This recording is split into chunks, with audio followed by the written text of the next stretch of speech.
This will not matter. This will.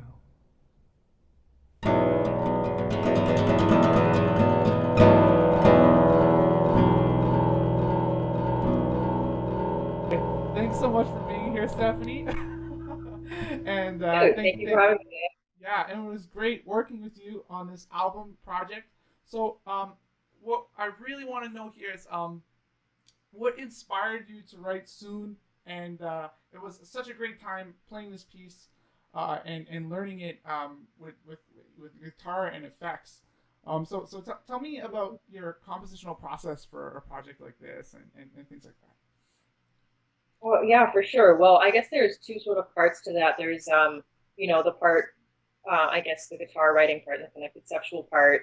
With the guitar writing, I know this is something we had kind of been talking about for a while, specifically around your seven-string guitar, because as you used to say, it was your unicorn, and I guess, had things compositionally that could be done for it that are beyond what just a classical guitar could do, because first of all it has seven strings, and second of all it has the piezo mic and the bridge, which is really great for amplification. So I know we had been talking about doing something with electronics for specifically this guitar, um, and that was, I guess, at the forefront of my mind when you asked me. Yep, there's the beauty. When you asked me to write this piece, and then I guess the conceptual part is, I remember when we were talking about a piece I would write for you, we really kind of connected when we started talking about mental wellness, because for your doctorate, your research kind of revolves around mental wellness, specifically performance anxiety, but in the broader picture, mental wellness for musicians. And that was also at the time something I was starting to explore in my work. And I really kind of liked how this brought us together, and I thought this would be kind of a good thing we could explore together, from a composer performer partnership. And when I started writing this piece, kind of the thing that was going on in the world was the pandemic. So this was April and May of 2020 that I was composing this, and obviously was very, very much affected by everything that was going on in the world, in terms of my composition, creative life. It was just such a huge like overhaul. It was kind of like, we just go about our lives, and then one day this thing happens that changes everything, and no one saw it coming, and everyone's kind of just trying to figure out, what do we do now? How do we learn to go forward? How do we learn to care for ourselves? When things like this happen to us. So that was, I guess, my starting point, for what I was exploring conceptually. And around that time, I had also kind of rekindled just playing music for fun, because, again, we're all at home. We got like a lot of time. Yeah, We got a totally. lot of time, and we're just, with ourselves. Um, and it got me thinking a lot about how, us musicians and composers who have careers as creatives, we often kind of don't tend to that need of creating music just for ourselves because it's something that's enjoyable for us, or something that just brings us joy. It's work a lot of the time. Um, and so around that time when the pandemic was happening and I was starting to write this, I was also rekindling that, what like the joy for me in making music is. And, it's, I guess, partly self care as well. Just, finding pleasure in it again. And so that was kind of my starting point with the conceptual work for this piece. In terms of the sounds that I was really getting into, it was a lot of just like sounds that I find very beautiful and soothing, because I guess for me, when I'm making music for me, that's sort of what I like. Um, it's a lot of, I guess, mindful listening, because something that I don't know, I guess that's how I listen to music, mindfully, kind of, you know, you know, how do I put this? Like the sounds you create, like if you really just sit with them and just hear like all of the details, and you hear them again, and there's, just, really kind of letting them fully immerse you. That's something I guess I think about when I'm writing. Hmm. So There's that was a combination of beautiful sounds and just really like sitting with them and just really like experience them in a mindful way. And then that kind of informed the whole like structure of the piece because it has sort of this like meandering um, quality to it, but it always kind of comes back to um, the essence of, I guess, these two sort of chords that we're exploring um, that to me were very, very beautiful. Yeah, I can hear that so much when I was learning it, when I was playing it, and recording it too in that space was amazing because it just the sound of the slide, the sound of the different characters, the echo pedal, you know, all these different things that were the chorus that we're using in there. It's just so many beautiful sounds. Um, uh, so now I just want to ask you some more questions about your overall compositional background. What led to you becoming a composer, and how does this relate? This is a two-parter, I guess. How does this relate to the rest of your works? And or is this kind of a standalone piece that has very little relevance to your other works? Yeah. Yeah, what is its Okay. relation to your larger opus? Okay. Let's tackle the first one first. Why did I become a composer? Um, I guess okay, that kind of does relate because when I was as a kid, I did classical piano from like age 4, and you know, by the time I was a teenager, it was like, I think this is something I want to pursue. And I started composing around that time as well when I was a teenager. And it was not for anything. It was really just an outlet that I had. And I just did it for myself at the time. But I always had this kind of like, wouldn't it be really amazing if I could do this as a career? But when you're a teenager, and maybe it's different nowadays, but like 15 years ago or whatever, it like having a career in the arts, there wasn't a whole lot of support for that. And when I talked to like my guidance counselors at school and stuff, they'd be like, "Oh yeah, it's fine if you want to study music, but like you're gonna be a teacher, right?" And it's like, yeah, okay, of course I'm gonna be a teacher.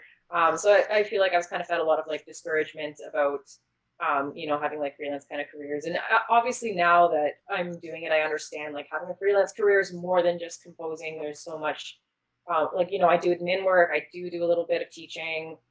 It's more than just one thing, and you find a way to make it work. You gotta go out there and put yourself out there and do a whole bunch of different things. But anyway, so I guess as a teenager, I didn't really like fully understand what that kind of career entails, and there wasn't a whole lot of support or a whole lot of people that I knew who were freelance artists that could kind of guide me in the stuff. So I went to Laurier for undergrad, and I was going to study music education, but I decided to take composition as an elective.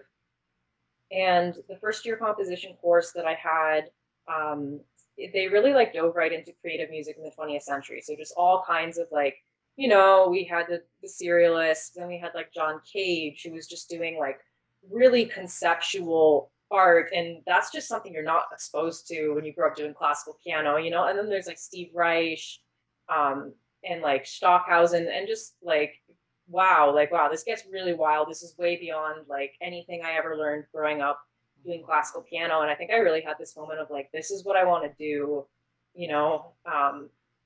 And I think the further along I got in my undergrad, I had kind of this unraveling of like, having a career does not mean you have to be a music teacher. Like there's stuff beyond that you can do. And I think I kind of decided, okay, like I'm gonna pursue this, and then I went on and did graduate school after that. But that was kind of, I guess, my awakening of how I became a composer. Became a Um, composer. the second part of that question, which was, I guess, this work and how does it fit into my opus, correct? You have a very large body of work. You've written for orchestra. You've written for all these different ensembles. Yeah, how does it relate to all that, or does it? Maybe it It doesn't. does relate. Yeah. Yes, it does. I think I know you're right. I do have quite an eclectic practice. Like you said, I do the orchestra stuff. I do a lot of like solo and chamber stuff too. I do a lot of work with technology. But I guess the common thread in everything is that there's something personal to me in all of it. Um, whether it's like conceptually something that interests me, or I'm working with samples, because I work with samples a lot, something that is personal to me or interesting. Like I've made works with a sample of like my cat, or samples that I made myself, samples that I took while traveling. But I guess in the way that I kind of present them is like in a more broadly like relatable. This is not just like me expressing myself sort of way. Like there's I think something that is relatable to a lot of people, I guess, and this is like I want to showcase this from my perspective. I think that's how I look at it.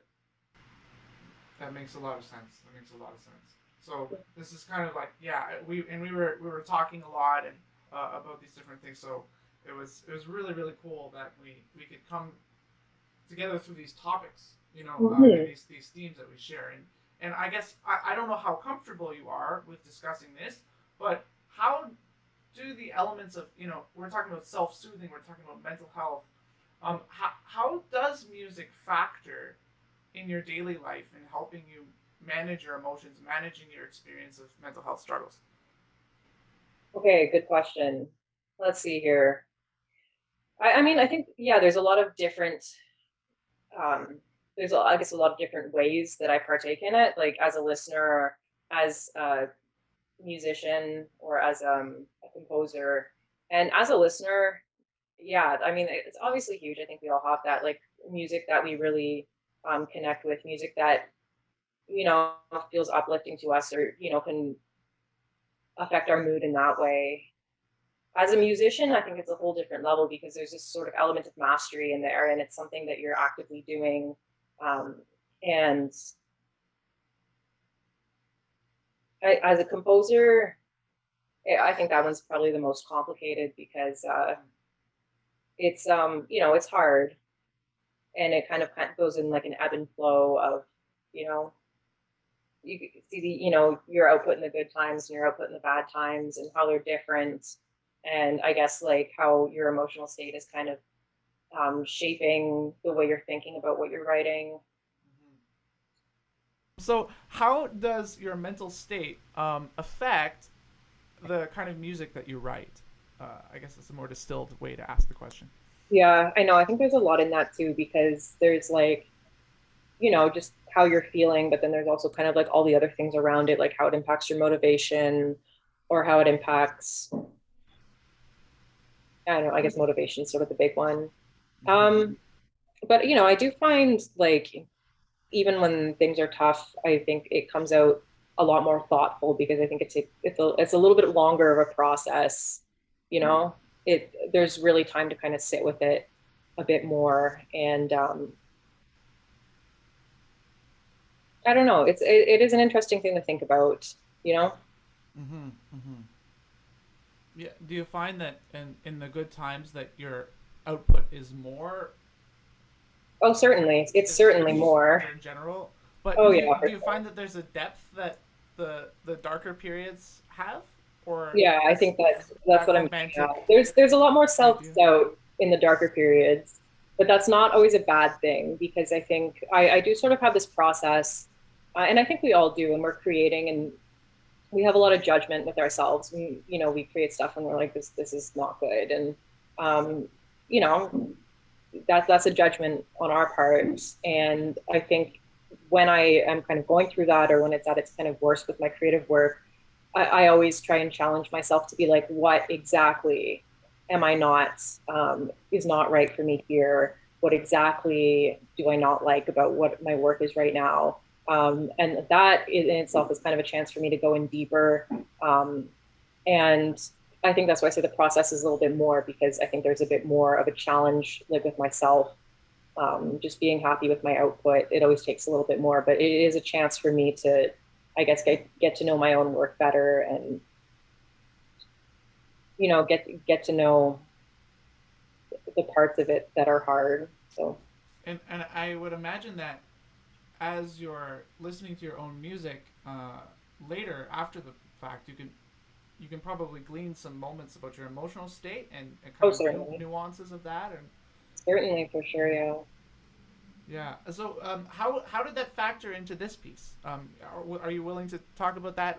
Like, what was it one of the darker periods, or was it one of the lighter periods, or Like it's because, like I said before, this was kind of right at the beginning of the pandemic, exactly? so there was a lot of darkness certainly, and it mostly had to do with just kind of what was going on in the world and how things felt very hopeless. And, like for instance, in this community here in Toronto, like there's no shows going on. All the community that I had here sort of dissipated and it was very isolating. So there was all of that, but it was honestly a little bit therapeutic even for me to compose this just because of sort of the nature of what I was exploring. Um, and yeah, maybe it was, I didn't intend for it to be therapeutic, but it kind of was. Um, Nice. and I was playing ukulele a lot because I didn't want to compose this one on the piano because I was a little afraid that it would come out super not idiomatic for guitar at all. But um, Definitely, definitely. a It lot was of a the good gestures, choice.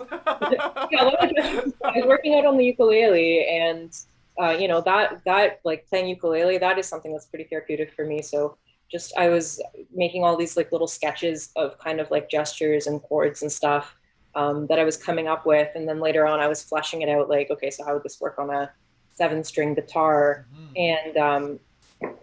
And so it was very involved for me, I guess, more so than just having it all up here. It was a very kind of practical process. I was working with my hands a lot, um, and especially when it came to working out how the electronics would fit in with everything.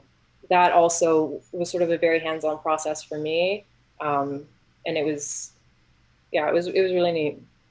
Yeah, I could hear that. Like, I could see that in the score. I was really impressed with how you were able to just give me specific directions with the Boss ME80 guitar effects pedal, and just be like, Mm-hmm. do have delay at 15%, and then we played it, and then it was, we would make like little adjustments here and there, and Mm-hmm. it was so nice to just have that clearly set out, because if that's one of the challenges of electric guitar. I mean, I didn't play this on electric guitar, but when you are playing electric guitar, it can be very difficult to make sure your EQ is the same every time, and make sure that Right. it really communicates when you're in a different venue or in a different environment. So it was really nice to just be able to know that you understood sound so well that it was really easy to to to just replicate the results, and be able to. So recording it was kind of, I would say, the easiest piece to record, surprisingly, even though it had the most nuances in terms of electronics and all these moving parts.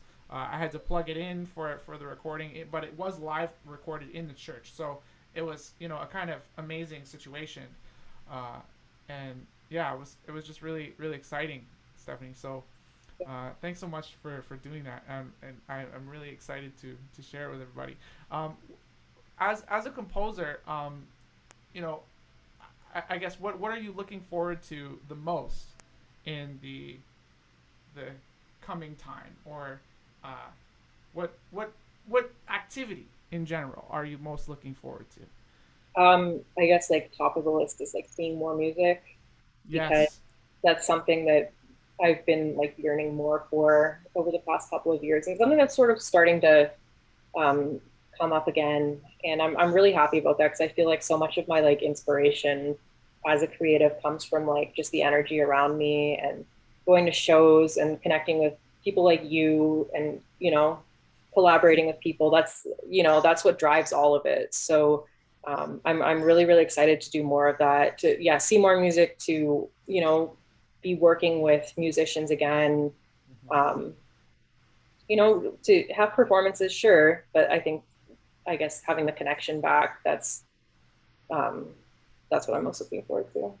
Yeah, those lost connections are really challenging in this time. I mean, that's really been the difficult thing for everyone. Um, and I know you also have a cat. So how has your cat helped you through this experience, and how have they helped shape this process in any sort of way, or Yeah, I indirectly, mean, directly? for sure. So, like, I mean, he feels more like a little roommate to me because it's just, me and him here. And during the pandemic, it was challenging to be living alone, but um, you know, they help you have routine. Cats, I mean, like you got to feed them every day, but you also have to like, interact with them because like all of us, they just need some interaction. Um, yeah, no, in terms of like the whole sort of self-care aspect too, it's all of that definitely fits into it as well, the routine and the interaction and doing something that's for more than yourself. Mm-hmm. Mm-hmm. Mm-hmm. Do you have any projects that are coming up in the near future that you look forward to creating, or are you just kind of in a brainstorming, or I don't Yeah, know? a little bit. I'm working on one right now with a percussionist. Um, that's also for a recording project because that's been sort of what everyone's been going after these days. So Yeah, this recording is kind piece, of important in the pandemic. exactly right. That's recording and like visual media. So it's going to be like a video album. Or I don't know if I'm describing this exactly right, but it's going to be an album of works for solo percussionists, and there's going to be like a video or visual component for each of the pieces on their album as well. Um, Very cool. so percussionist is Young Chen, based here in Toronto as well, and I wrote them a piece that is for bike, like a bicycle. Right. And so they're playing a bicycle, and then there's also electronics, but it's a fixed media, and there's just like some, samples I made of the bike as well. That's really exciting. And Yeah, from what we were talking earlier, earlier this year, and we were saying how you actually built a bike yeah, recently. You actually. yeah. That was where the inspiration for that one came from as well. As I said, all of my works are like deeply personal in some way or other, Mm-hmm. but yeah, it was. When I was building it, I was thinking a lot about the sounds that the bike was making, like the sound of the freewheel, or the sound of like the tires on the pavement. Mm-hmm. Um, and I think that just kind of got me thinking like, what if I could explore this kind of creatively, right? And That's yeah, that, that was how that's that piece came about. that's that's really interesting. So you've used so many different inspirations to create the sounds that you've made. Um, what a kind of different question is returning back to the piece. What was your what led to the decision for you to name the piece soon? It's a very evocative title. For sure. Yeah. Okay. So there was, um, you were doing a little bit of speaking Mm-hmm. in the, Yeah, yeah, yeah. I say soon. This will not matter. yeah, and that Yeah, comes at the yeah. very end. Sorry to spoil it for anyone who hasn't listened to the album yet, but yeah. So I guess sort of that was like my the quote that was kind of guiding my creative process and the conceptual framework there. Um, I think that was very reflective of again like where I was and what was happening in the world when I was writing this piece. But to me, that quote kind of reminds you that the things presently that feel just like so huge or so much more than we can handle. There's going to be a time when it's not that's not going to be how it is. And I think you can look back at other times in your life and you've had to deal with really hard things, and you can say, now that it doesn't matter. And what if there's, in the present moment, you could give yourself some of that wisdom, soon this will not matter. There's going to be a time when it won't always be like this. So Yeah, it's kind of like a cloud or a storm, and mm-hmm. soon the storm will pass.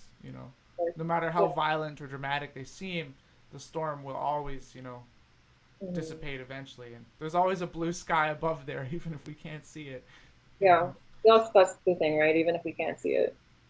Yeah, yeah, and that's a really tricky part of this.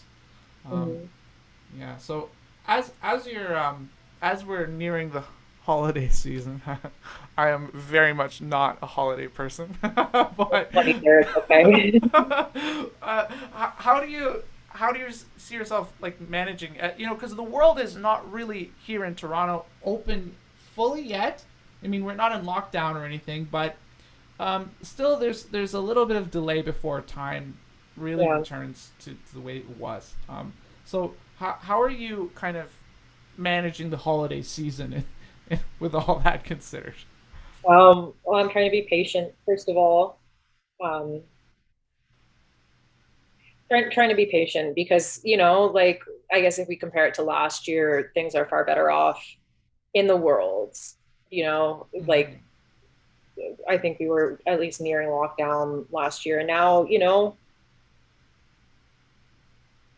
it's a little bit brighter, things are more open, everyone's vaccinated. And I guess kind of just remembering that, like, even if things are not where I want them to be, they're going there. And if you're patient, then you can remind yourself of that and it won't feel so bad. But Hmm. um, yeah, the holidays are tough. Especially, I know a lot of people who struggle with their mental health find the holidays especially hard, and Yeah. it's hard when the world's kind of like, let's be joyous and happy, and it doesn't Just reflect how Mariah you are Carey. feeling. I know. So I don't even know if I have a good answer how I deal with that. Just, you know, you have, like, I guess, kind of the little things that bring you joy, and you hold on to those. Like, I don't know, like how it's dark for a lot longer now than it is in the warmer months. And I kind of find it cozy when it's dark at 5 p.m. and you get, like, all the lights on in your apartment, and it feels really cozy, and you get, like, a nice cup of tea. And it's not great that it's dark, but I think there's a way you can turn that into, like, something that feels nice for you. And I guess kind of just in the holidays in a whole, there's going to be a lot of dark, but there's going to be, like, the parts that feel warm to you. And maybe not, they're not the parts that the rest of the world is trying to push down your throat, but you find them and you hang on to them. Yeah. Yeah. That's a really, yeah, that's a really positive way to say it without being toxically positive about it. I Yeah, find I find there's a lot of pressure to be toxically positive, like just like absolutely. everything is great, there are no problems in the entire world. Absolutely. Yeah. Yeah, absolutely. Yeah, this project is I'm really glad we could do this together with all of the wildness that was happening at that time because Mhm. I guess when did you finish completing this project? It was April, you said? Yeah, I started in the Yeah. spring, and I think by the summer I had a draft with electronics that I had done for you. Yeah, and that was like peak lockdown, really. I mean, Oh, we it sure was. we Yeah. were yeah we were not allowed to go outside. We were not allowed to do anything. Yeah, It's just like I mean we exactly. could go outside, but you couldn't go anywhere. You could only be Yeah. in like a Yeah, park or no, something. everything was closed at that time. Yeah. And they had like tape all over all the parks, like everywhere. So like benches were covered at that time. It was really quite Yeah. quite an experience. Oh, Um, yeah. having written something like that, it's a kind of amazing moment because this is the most recent piece on the album. Actually, this is Mhm. the piece that is the newest, um, and the other ones were not written during lockdown. So this is a kind of you, in many ways, is a time capsule Yeah. Oh, uh, definitely. of the time we're alive. It'll be really interesting to look back on your work during this time and during all of this. Do you ever sometimes like I don't know, maybe I'm a bit of a romantic this way. Like I think about it, in this kind of very dramatic way. But sometimes I think it will be very cool to look back on this period of history Hmm. and be able to say that we've lived through it. Yeah, You know, absolutely. um, yeah, Yeah, I think you're right. Like, I think we will be looking back at, what people were creating during this time, and just really seeing how it's a product of its time. I think when we have a little bit more space many years into the future, it'll be really interesting to see the kind of trends that came up in the creative world during this period. definitely. And hindsight is 2020. Oh, That's an overused joke now. Yeah. So, well, thank you so much. I think that pretty much concludes. I think we, unless there's any other things you want to say about the album or anything you want to no, say I about the mean, project well, or. I just think the album came out so beautifully, and I think it's just such a treat for composers to work with a performer like you that, when you have, like, this connection and these common interests, what you can kind of create together. And I think that's really special. But yeah, no, fantastic job on the album. I think every piece on there is they're all pretty different, but they're all, I guess the kind of commonality in all of them is, you know, you, and I guess how you connect with them. So that's pretty cool to me. Yeah, and it's people who are all dear in my life, including you. Yeah. All dear to me, all people who I have long friendships with, or people who I've known for a long time, or who we've worked with. We've been around each other a lot, or worked with each other in the community, and it's very interesting to see how you know that is kind of, I don't know. It's a real collection. It's such a huge village, kind of coming Yeah. together in a way, Yeah. in a time when the world is very very disconnected in many ways, in strange ways. So yeah, thank you so much, Stephanie, and yeah, I was a really great privilege to work with such a great composer. You've won all these awards. You've for your composing. You've won the SOCAN award. You've won all these great things, and I know your music is only going to keep evolving and flourishing and becoming more and more beautiful Yeah. as it concludes. One last question I want to ask you. Oh, that was the last one I wanted to ask you. What is it like to be finishing a doctorate in music during this time? It was hard. It was confusing. No one knew what was going on for like 2 years. I still don't know what's going on. My fifth year. Yeah, it was challenging, but it is what it is. You got to take it and you got to make the best of it, or you know, Do you look yeah. forward to being called Doctor Orlando? I hope no one ever calls me that. I will call it. I will call you Doctor Orlando all the Oh my time. goodness. Well, I'll call you Dr. Ramjattan right back. But no, it was a really pleasure for me as well. I just want to say to work with you. Yeah, I think I'm really happy with how our project came out though. yeah. The feeling is mutual. So, thank you so much, Stephanie. And yeah, all right. Have a great day, and have a great holiday season, Christmas thing, Okay, you and too. make it be whatever it is. You too. You too. It'll just be what it is. Okay. Okay, see you.